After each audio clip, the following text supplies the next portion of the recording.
Well, we're here at the CCA workbench, and Dave, Yes, sir. Rigs and Techniques is something we discuss every week, and Yep.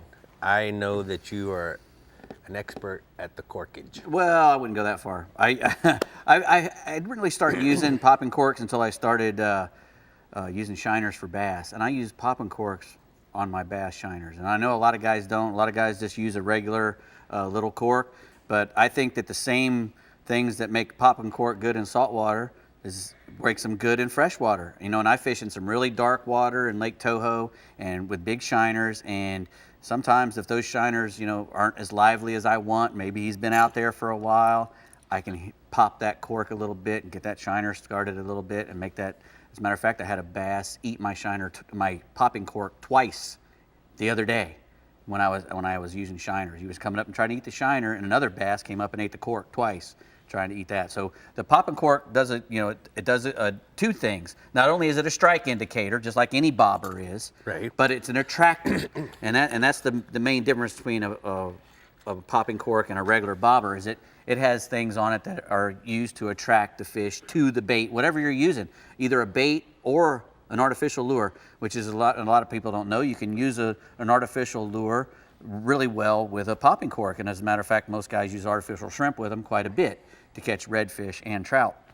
So, Dave, let me ask you something. Is there a specific rod? This is a lot of terminal tackle. Right. A lot of stuff going on here to cast. Right. Is there a specific action rod that you like? I'd like to have I like a 7-foot rod because you know you're using a longer leader a lot of times. I try to keep my leader under 3 feet, and for two reasons. One, it's a pain in the butt to cast a big long leader under a cork with another leader on top of it, because I always put, if I'm using braid or even a really thin monofilament line, it's good to put a big thick piece of mono on the top of your popping cork to keep it from falling into all the swivels and whatnot and getting tangled up. Like braid has a Braid tendency will to do that. So small so, in diameter. So I use braid on all my reels, but I put in a section of 20-pound above the cork and below the cork where my other stuff is. So medium heavy?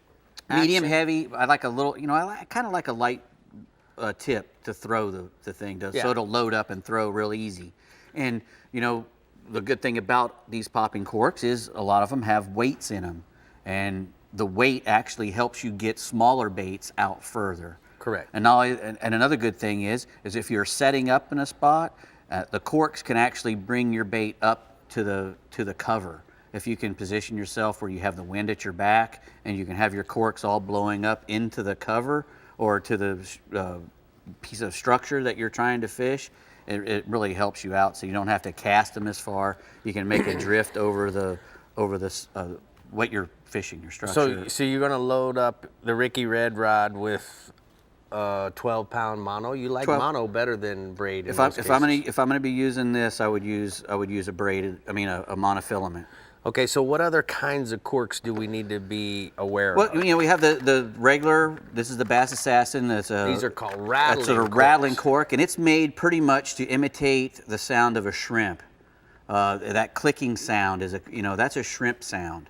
You know, and then they have corks with big concave area on it, and that's a blooping cork. You know, when you pop that thing, not only will it click, but it'll also, when it comes tight, it'll bloop like a mullet or a fish more so than a shrimp. And you can even go all the way, you know, people use these things to catch even cobias and even bigger. And these are the same kind of deal. They have a really heavy leader to them and a big egg sinker as well. I wonder if they use this for alligator guards with the wire You really leader. could. These things really work great in turbid water. You know, they'll work just fine in clear water, but they really shine when the water's dirty. And that's another reason why I like to keep my leader relatively short. If I'm fishing in 5 or 6 feet of water, I don't want a 4-foot leader and have my thing all the way at the bottom and I'm popping at the top. If I'm popping at the top and the fish comes up to look at it and my jig is 2 feet below him, I might not get a bite. I like him to see it on the way to the cork, at least. Yeah. You know, I don't want it to be too far away. And you know, a good little shrimp is a good imitator. On there we have a nice Bass Assassin, a little, but I don't know, that's the stinky pink sea shad, right? And that's perfect for trout. That's a trout killer. I love that color too, especially turbid water, and I like a chartreuse or a redhead in turbid water. The great as well. Texas color. Yep, very good. Hey, good job over here, man. I like it. Yep, get one of these things. They really help you out.